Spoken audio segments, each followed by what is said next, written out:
जय श्री कृष्ण। एक गैया और एक बछड़े में कैसा संबंध होता है। एक गैया अपने बछड़े को पुकार लगाती है और बछड़ा सहस्त्र गैया में से अपनी माता का स्वर पहचान लेता है और अपनी माता से आकर लिप्ट जाता है। अब कुछ ऐसा ही संबंध है आपके कर्मों का और आपके कर्म फल का। अब जो कर्म करेंगे, आपके कर्म फल को पुकार लगाएंगे और आपका कर्म कहीं ना कहीं से आपको ढूंढते ढूंढते आके आपसे लिपट जाएगा। तो उचित तो यही होगा कि आप सत्कर्म करें, क्योंकि एक बार भले ही ईश्वर आपको आपकी भूल के लिए क्षमा करते आपके कर्म नहीं करेंगे।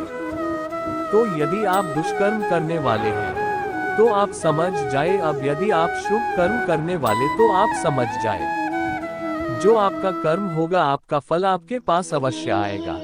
आज नहीं तो कल, कल नहीं तो कुछ और समय में किंतु आएगा।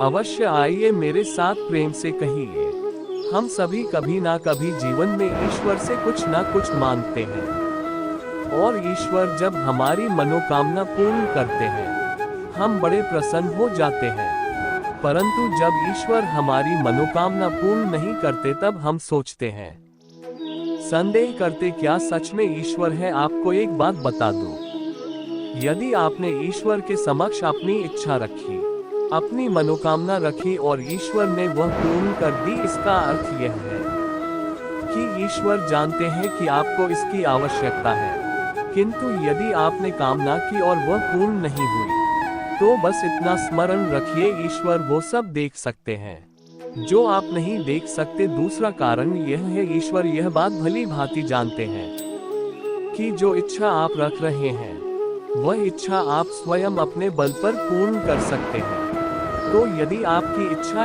ईश्वर पूर्ण कहे हैं तो उन्हें धन्यवाद कहें। यदि इच्छा पूर्ण नहीं करते हैं तो और भी धन्यवाद, क्योंकि वह आपके लिए या तो अच्छा कर रहे हैं या तो आपको उतना योग्य समझ रहे हैं कि आप स्वयं अपनी इच्छा, अपने स्वप्न पूर्ण कर सकते हैं। अपना कर्म करते जाए, जीवन में आगे बढ़ते जाए और मेरे साथ प्रेम से कहिए, आम और नीम दोनों ही अपने अपने स्थान पर अत्यंत विशेष, अत्यंत श्रेष्ठ। आम हमारी शक्ति बढ़ाता है, वहीं नीम रोगों से लड़ने की हमारी क्षमता बढ़ाता है। अब आम अत्यंत मीठा होता है और नीम कड़वा होता है। अब क्या इस कारण से नीम को निराश हो जाना चाहिए? क्या स्वयं से गणना करनी चाहिए कि वह कड़वा है कि नहीं? देखिए, नीम कड़वा है, इसमें नीम का कोई दोष नहीं है, दोष जीवा का है। इससे मीठा भाता है और कड़वा नहीं भाता। किंतु यदि आप नीम का उपयोग अपने जीवन में नहीं कर, रोगों से लड़ने की आपकी क्षमता बढ़ेगी ही नहीं। तो नियम तो है अत्यंत महत्वपूर्ण। इससे आपको क्या सीख मिले? यही कि कभी भी जीवन में किसी और के मापदंडों पर स्वयं को मत परखिए। आपकी योग्यता, आपकी विशेषता, आपके गुण अवगुण ये स्वयं आप समझ जाए, इतना ही पर्याप्त है। आइए और मेरे साथ प्रेम से कहिए, क्या आपने कभी कुएं से जल निकालते हुए किसी को देखा है? एक पात्र को रस्सी से बांधा जाता है, उसे कुएं में डाला जाता है, खींच के तब जल प्राप्त होता है। सरल सी बात है, परंतु कभी यह सोच के देखिए, कुएं में पात्र डालने के पश्चात कररी पात्र सीधा ही रहे, वह जल में प्रवेश कर ही नहीं सकता, ना जल उस पात्र में प्रवेश कर सकता है। उस पात्र को झुकना पड़ता है, तब जाग जल उसमें प्रवेश करता है, तब जाके खींच के आपकी प्यास पूछती है। अब इसमें जीवन की एक अमूल्य सीख छिपी है। एक सीख संसार के हर एक व्यक्ति के लिए महत्वपूर्ण है और उस सीख का नाम है विनम्रता। संसार में हर एक व्यक्ति को विनम्र होना चाहिए। आप स्वयं को विनम्र बना दीजिए, आपको बड़ों का आशीर्वाद भी प्राप्त होगा, सफलता का साथ भी प्राप्त होगा।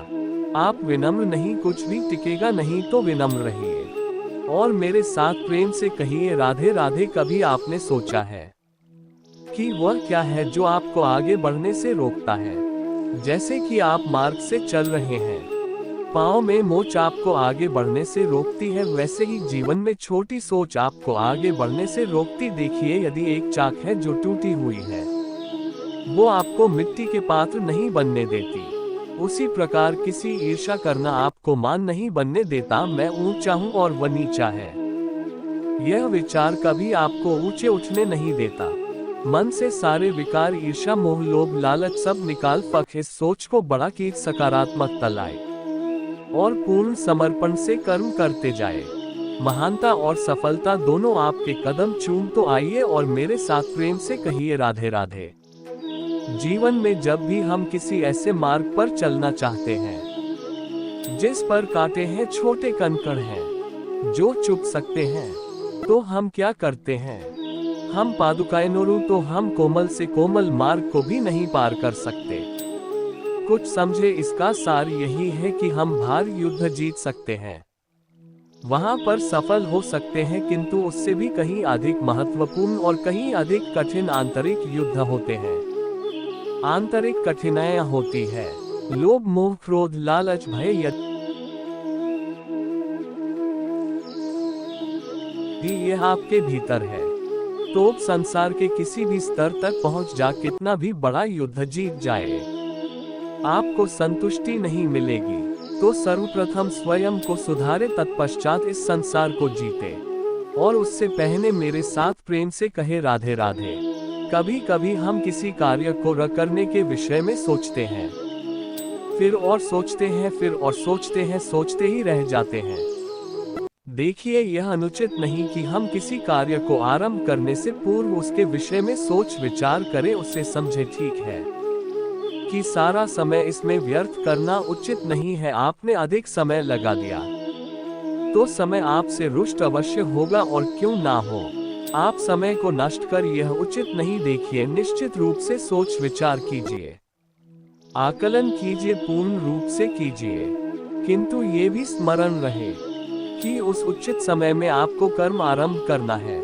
सोचते ही रहोगे तो कर्म आरंभ नहीं कर पाओगे, और यह समय अत्यंत बलवान, इसका सम्मान करोगे तो यह आपका साथ देगा, नहीं करोगे नहीं देगा।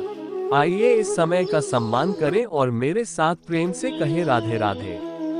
हम आशा करते हैं कि आज की यह वीडियो आपको जरूर पसंद आई होगी।